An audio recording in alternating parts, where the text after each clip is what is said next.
ये एक काल्पनिक कहानी है और दिल को गहराइयों तक छू जाने वाली।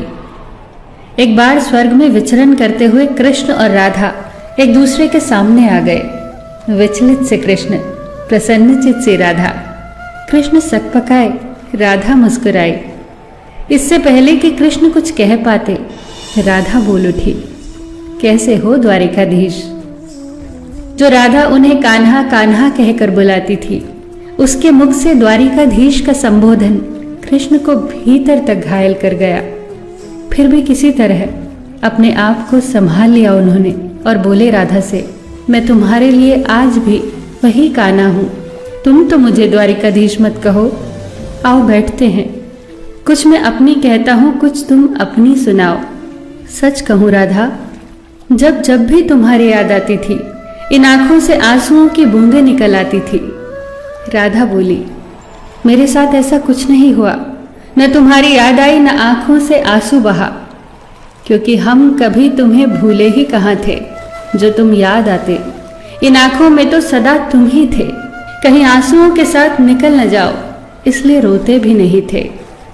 कान्हा, प्रेम से अलग होने पर तुमने क्या खोया, इसका एक आईना दिखाऊं तुम्हें। कुछ कड़वे सच प्रश्न सुन पाओ तो सुनाऊं। कभी सोचा है इस तरक्की में तुम कितने पिछड़ गए। यमुना के मीठे पानी से जिंदगी की शुरुआत की और समुद्र के खारे पानी तक पहुंच गए। एक उंगली पर चलने वाले सुदर्शन चक्र पर भरोसा कर लिया और 10 उंगलियों पर चलने वाली बांसुरी को भूल गए। कान्हा, जब तुम प्रेम से जुड़े थे तो जो उंगली गोवर्धन पर्वत उठाकर लोगों को विनाश से बचाती थी, प्रेम से अलग होने पर वही उंगली क्या क्या रंग दिखाने लगी। सुदर्शन चक्र उठाकर विनाश के काम आने लगी। कान्हा और द्वारिकाधीश में क्या अंतर होता है बताऊं? कान्हा होते तो तुम सुदामा के घर जाते, सुदामा तुम्हारे घर नहीं आता।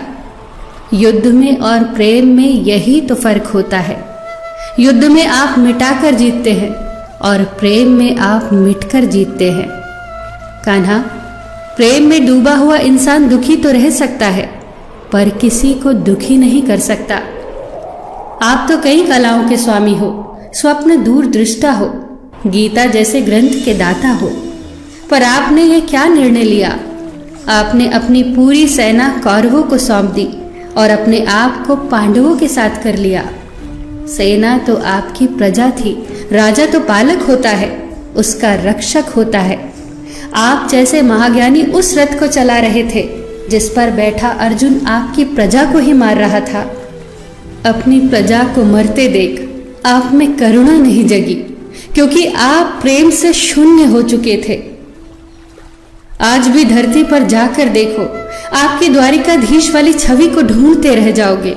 हर जगह, हर मंदिर में मेरे ही साथ खड़े नजर आओगे। मैं जानती हूँ कान्हा, लोग गीता के ज्ञान की बात करते हैं, उसके महत्व की बात करते हैं, पर धरती के लोग युद्ध वाले द्वारिकाधीश पर नहीं, प्रेम वाले कान्हा पर भरोसा करते हैं। गीता में मेरा दूर दूर तक नाम नहीं है, पर आज भी लोग उसके समापन पर राधे राधे कहते हैं। ये कहानी काल्पनिक जरूर है, पर इसके भीतर छिपी सीख बहुत महत्वपूर्ण है।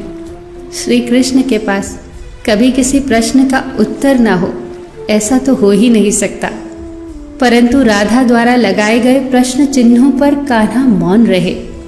यही तो है प्रेम में समर्पण का भाव। पराक्रम में हमें हर किसी को हराना होता है, तब भी हम जीतकर भी हार जाते हैं, परंतु प्रेम में एक ही कईयों का दिल जीत लेता है। सही कहा है कि छोटी सी उंगली पर पूरा गोवर्धन पर्वत उठाने वाले भगवान श्री कृष्ण छोटी सी बांसुरी को दोनों हाथों से पकड़ते थे।